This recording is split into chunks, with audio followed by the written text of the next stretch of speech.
Дараагийн мэдээг танилцуулъя. Бүгд найрамд Солонгос улсын шударга өрсөлдөөнтэй тэмцэх байгууллагаас нэгэн журмыг бол баталж байгаа юм байна. За тус улсын хувьд тасаг зэрэглэлийн ресторануудад захиалга өгөөд үйлчлүүлээгүй тохиолдолд тухайн үйлчлүүлэгчид ногдуулах торгуулийн дээд хэмжээг 40 хүртэл хувь байхаар тогтоосон байна. Бүгд найрамд Солонгос улсын монополтой тэмцэх үйл ажиллагааг зохицуулагч байгууллагаас пүрэв гаргасан мэдээлэлтэй урьдчилан захиалга өгч үйлчлүүлдэг тасаг зэрэглэлийн ресторануудад захиалга өгчөөд ирэхгүй тохиолдолд ногдуулах торгуулийн дээд хязгаарыг урьдчилан захиалсан зэсний 40% хүргэж нэмэгдүүлэхээр болсон. За шударга худалдааны комиссийн мэдээлснээр одооноос эхлэн урьдчилан захиалга өгч үйлчлүүлдэг дээд зэрэглэлийн ресторанууд тухайлбал Амасаки зэрэг газруудад захиалга өгсөний дараа зэсийн үнийн 40 хүртэлх хувийн торгуулийг ирэхгүй байх үед нь бол ногдуулах боломжтой болгож байгаа юм байна. За өмнө нь ийм ресторануудад захиалга өгчөөд ирэхгүй байх тохиолдолд дээдл нь 10% захиалга цуцлсны торгуулийг ногдуулдаг байсан бол энэхүү хэмжээг нь нэмэгдүүлж байгаа юм байна. За харин энгийн захиалга өгч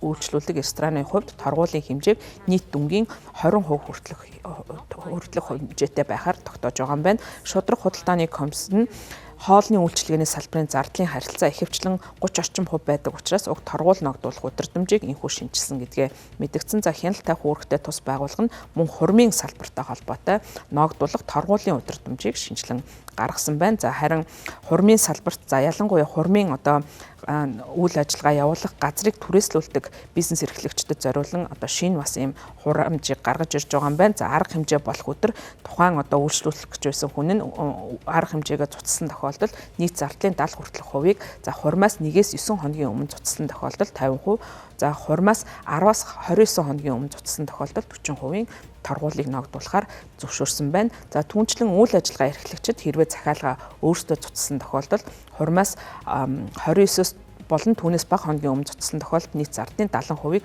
түүнээс өмнө бол 35%-ийг хэрэглэгчдэд өгөхөөр залт оруулсан байгаа юм байна. Ер нь энэ байгууллагын үйл ажиллагаа за мөн эдгээр салбартай холбоотой үйл ажиллагааны журмыг наривчилж байгаа нь бол бус улсуудад бас хэрэгжүүлэх боломжтой ийм зүйлүүдийг аль алинд нь хэрэгтэй ийм шударга өрсөлдөөн монополийн эсрэг үйл ажиллагааг Солонгосын салбараас явуулж байгаа юм байна.